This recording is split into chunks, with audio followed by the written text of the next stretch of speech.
You think you know what happens when someone tries to control an INFJ. You picture resistance, maybe some pushback, perhaps a heated argument.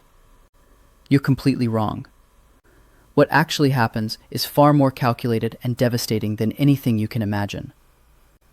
Most people see INFJs as accommodating, gentle souls who bend easily under pressure. They mistake our initial quiet response for compliance. But here's what they don't understand: that silence isn't submission, it's assessment. And once that assessment is complete, a psychological shift occurs that fundamentally changes everything about how we operate in that relationship. This isn't emotional reactivity. This is strategic self-preservation at its most refined level. Before we start, please hit the like button, comment, and subscribe so you won't miss any of our weekly deep dives into the world of personality types. And if you're looking for a deeper understanding of yourself and your INFJ personality, browse our favorite INFJ products in the description. And click the link in the comments to take our favorite free personality test. The INFJ's Internal Fortress Architecture. To understand what happens when you try to control an INFJ, you first need to grasp something most people completely miss about our psychological makeup. We don't just have opinions or preferences like other personality types. We operate with what I call an internal fortress, a complex value system that's been constructed over years of deep introspection and careful observation of the world around us. This fortress isn't some casual collection of ideas we picked up along the way. It represents the core of who we are as individuals.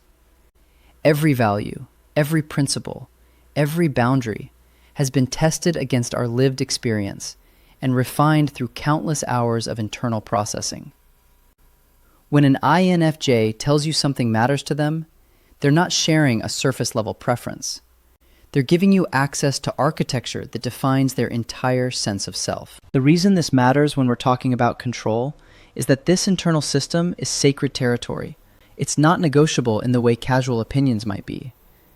When someone tries to override our judgment or force us into decisions that contradict our core values, they're not just asking us to change our behavior.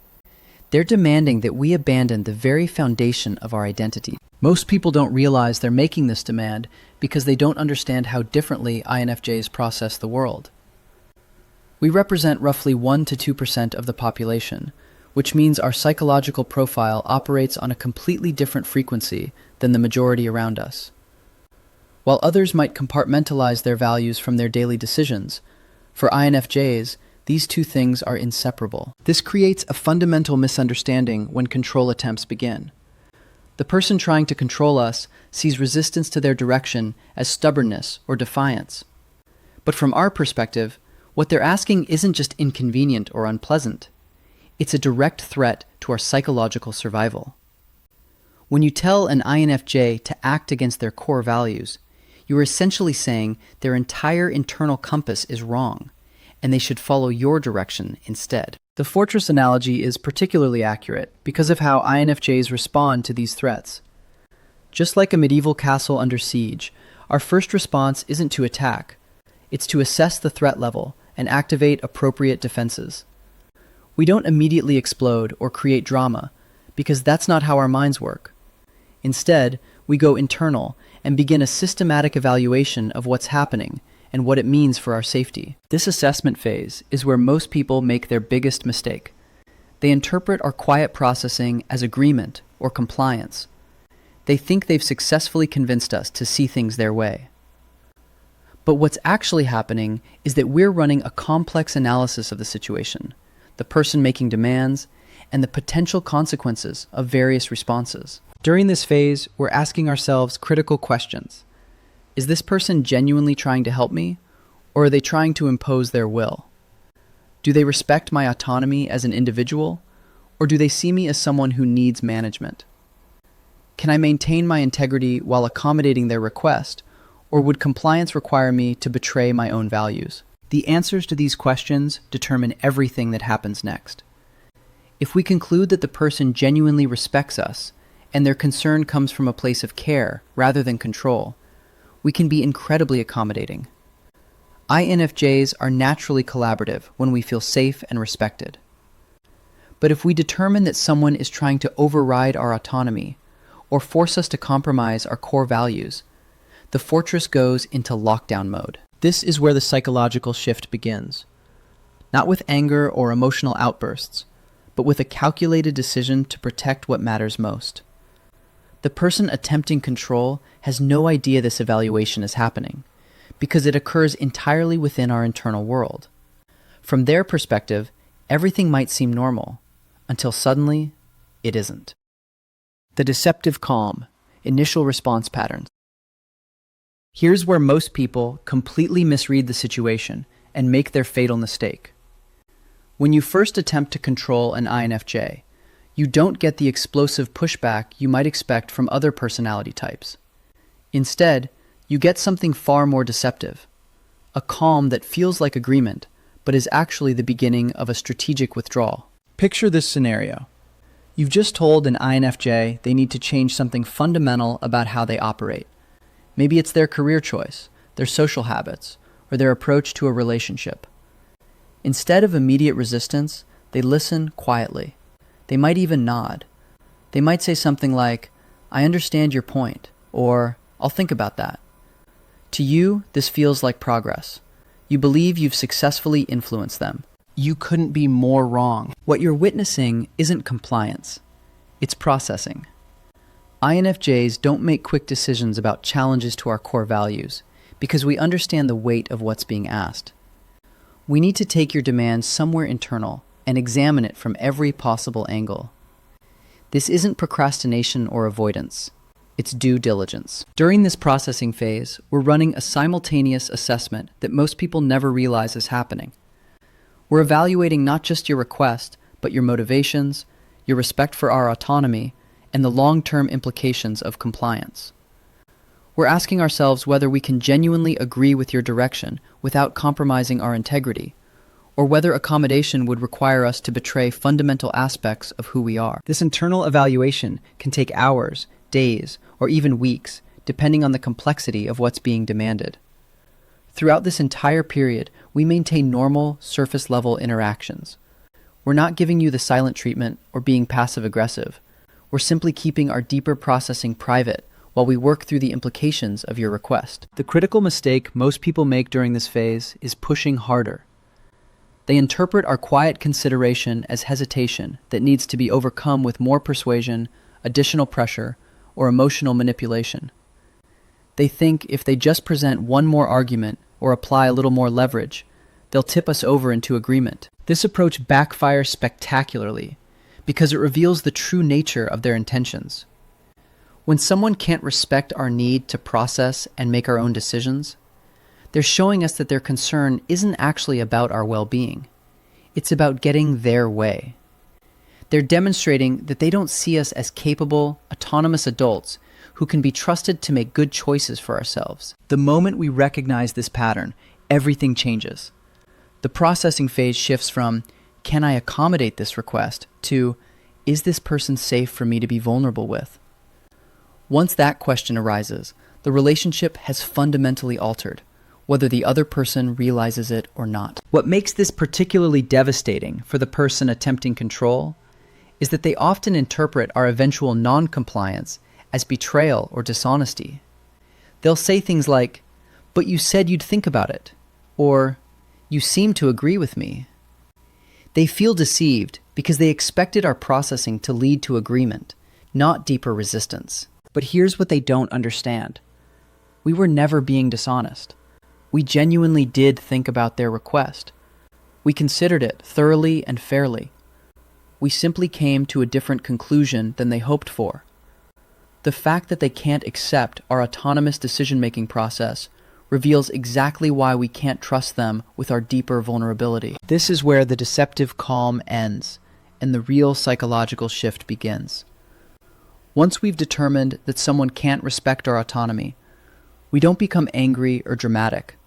Instead, we become strategic about protecting ourselves from further attempts at control. The strategic withdrawal, emotional access denied. Once an INFJ recognizes that someone is attempting to control rather than genuinely influence them, something profound happens that most people don't see coming until it's too late. We begin what I call the strategic withdrawal, a systematic removal of our emotional availability from the person who's proven they can't be trusted with our vulnerability. This isn't an angry reaction or a punishment designed to hurt the other person. It's pure self-preservation, executed with the kind of precision that only comes from years of learning how to protect our deeply sensitive inner world from those who would exploit or dismiss it. The withdrawal begins subtly. We don't suddenly stop talking to you or dramatically announce that we're pulling back. Instead, we start sharing less of what actually matters to us. The conversations continue, but they shift to safer territory. We'll tell you about surface-level events, what we had for lunch, the weather, basic observations about work or current events. But the deeper stuff, the dreams we're considering, the fears that keep us up at night, the creative projects that excite us, the philosophical questions we're wrestling with, all of that gets quietly locked away. Most people don't notice this shift initially because INFJs are naturally skilled at maintaining functional relationships, even when we're not fully present. We can engage in pleasant conversation, ask appropriate questions about your life, and maintain all the social courtesies that keep interactions smooth. But there's a fundamental difference between this surface-level engagement and the deep, authentic sharing that characterizes our meaningful relationships. What you're losing access to is something most people never fully appreciated in the first place. The garden metaphor I use to describe an INFJ's inner world. Our emotional landscape is like a carefully cultivated garden that we've spent years developing. We're incredibly selective about who gets to walk through it because we understand how easily it can be damaged by someone who doesn't respect its delicate ecosystem. When someone tries to control us, they're essentially walking into that garden and trying to rearrange the plants according to their preferences. Our response isn't to argue with them about gardening techniques. It's to quietly escort them out and change the locks. The garden remains beautiful and thriving, but they no longer have access to it. This withdrawal often feels deeply personal to the people experiencing it. And in a way, it is personal, but not in the way they think. They'll often interpret our emotional unavailability as punishment or coldness, but that's not what's happening. We're not trying to hurt them. We're trying to protect something precious from someone who's demonstrated they can't be trusted with it. The reason this feels so devastating to others is that INFJs typically offer a level of emotional intimacy and understanding that's rare in most people's lives. When we're fully present with someone, we see them deeply, accept them completely, and offer a kind of non-judgmental understanding that many people have never experienced before. Losing access to that depth of connection feels like losing something irreplaceable, because it is. But here's what the person attempting control needs to understand. This withdrawal isn't happening because we're being difficult or stubborn. It's happening because emotional intimacy requires safety, and attempts at control destroy that safety completely. We can't be vulnerable with someone who's shown they'll use that vulnerability to manipulate us into compliance. The gradual nature of this withdrawal makes it particularly hard to detect until it's essentially complete. Each day, we become slightly less available, slightly more guarded, slightly more surface level in our interactions. By the time the controlling person realizes what's happening, we've often already emotionally exited the relationship entirely, even if we're still physically present and maintaining basic functionality. This is where many people make their next critical mistake. They try to force their way back into our emotional world through increased pressure, guilt, or manipulation. They don't realize that every additional attempt at control only reinforces our decision to maintain protective distance. The garden gates don't just close, they get reinforced with each new violation of our boundaries. The values collision, when compromise becomes impossible. At the heart of every attempt to control an INFJ lies a collision between fundamentally different value systems. And here's what most people don't understand about this collision. It's not something that can be resolved through negotiation or compromise, because you can't compromise on core values the way you can compromise on logistics or preferences. Let me give you some real-world examples of what this looks like. Maybe a parent wants their INFJ child to pursue a high-paying career in finance or law, But the INFJ feels called toward meaningful work that helps people directly, even if it pays less. The parent sees this as impractical idealism that needs to be corrected. The INFJ sees it as staying true to their fundamental purpose in life. Or perhaps a romantic partner wants the INFJ to be more outgoing and social, to attend more parties, to be the kind of person who thrives in large groups. But the INFJ has determined through years of self-awareness that protecting their emotional energy and spending time in solitude isn't selfish. It's necessary for their mental health and their ability to show up authentically in their relationships. Maybe it's a workplace environment that demands the INFJ compromise their integrity for the sake of productivity or profit. They're asked to mislead clients, cut corners on quality, or treat colleagues in ways that violate their sense of basic human dignity. The organization frames this as just business, or how things work in the real world. But the INFJ knows that's not who they are, and they can't become that person without losing themselves entirely. In each of these scenarios, someone is trying to push the INFJ in a direction that violates their authentic nature. And here's the crucial point that most people miss completely. An INFJ would rather lose the relationship than lose themselves. This isn't a negotiation tactic or an empty threat. It's a genuine priority hierarchy where staying true to who they are ranks higher than maintaining a relationship with someone who won't accept that authenticity. The reason this collision is so significant is that it reveals something fundamental about how INFJs are wired. We don't just hold values casually, the way someone might prefer chocolate over vanilla ice cream. Our core values are integrated into our identity so completely that compromising them feels like psychological death. An INFJ who betrays their fundamental principles doesn't just feel a little inauthentic. They feel like they're disappearing as a person. This creates an impossible situation for anyone trying to control us through traditional means. You can't wear us down through persistence because our resistance isn't based on stubbornness, it's based on survival instinct.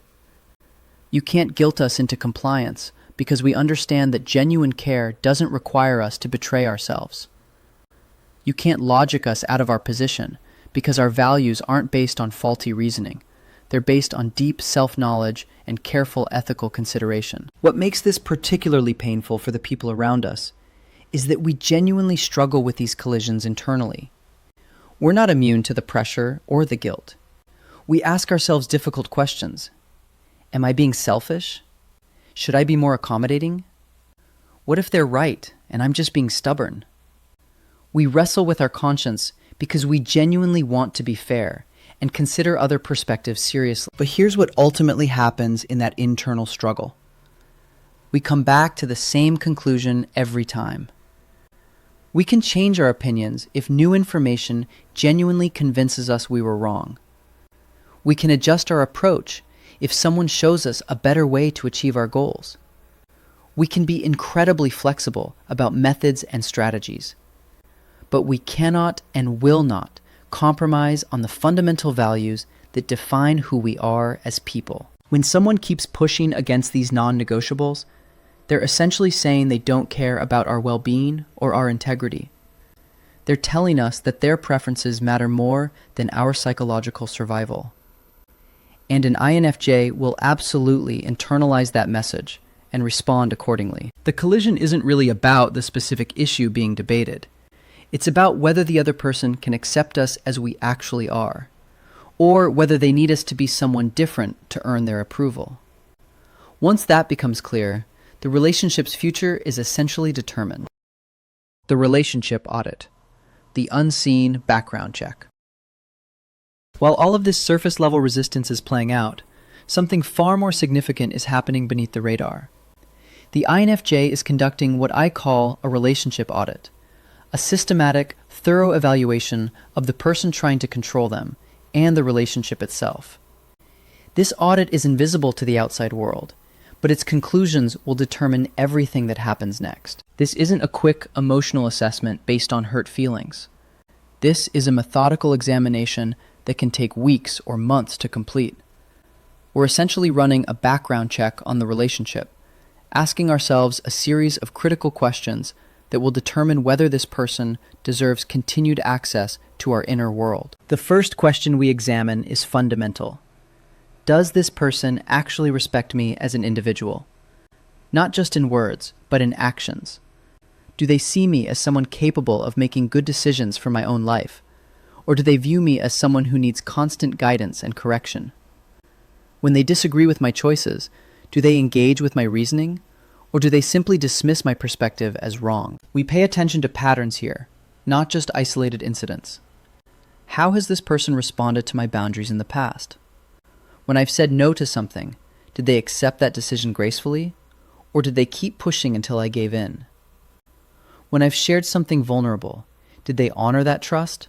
Or did they later use that information against me? The second major area we examine is trust and safety. Can I be vulnerable with this person without that vulnerability being weaponized? When I've shared my fears, dreams, or struggles, how did they respond? Did they offer support and understanding? Or did they use that information to manipulate me later? Do I feel emotionally safe in their presence? Or do I find myself constantly managing their reactions to my authentic self? We also conduct what I call a values compatibility assessment. This isn't about whether we agree on everything. INFJs actually appreciate diverse perspectives when they're presented respectfully. What we're evaluating is whether this person's fundamental approach to relationships aligns with our need for autonomy and authenticity. Do they believe that caring about someone means trying to control their choices? Do they think love requires conformity to their expectations? Perhaps most importantly, we examine the pattern of how this person handles disagreement and conflict. When we don't immediately agree with them, do they become manipulative? Do they use guilt, emotional blackmail, or other forms of pressure to get their way? Do they respect our need to process and make our own decisions? Or do they interpret that processing as defiance that needs to be overcome? The audit also includes an honest assessment of our own behavior and contributions to the dynamic. Are we being unreasonable? Are we failing to communicate our needs clearly? Are we expecting too much from this relationship? INFJs are naturally introspective, so we don't conduct this evaluation from a place of victimhood. We genuinely want to understand the full picture. But here's what makes this audit so powerful. It's comprehensive and objective. We're not just looking at how we feel in the moment. We're examining patterns over time, considering multiple perspectives, and evaluating the relationship against our core values and needs. By the time we reach conclusions, those conclusions are based on substantial evidence, not emotional reactivity. The person attempting to control us usually has no idea this audit is happening. From their perspective, everything might seem normal while we're going through this process.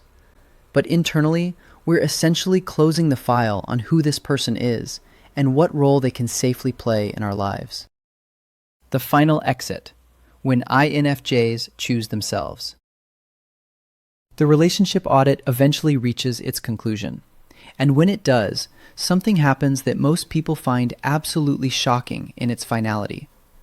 The INFJ makes a decision that feels sudden to everyone around them, but has actually been building for months or even years.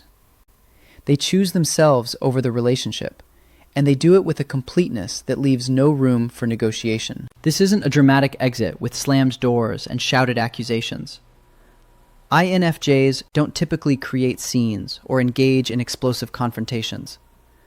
Instead, what you get is something far more devastating.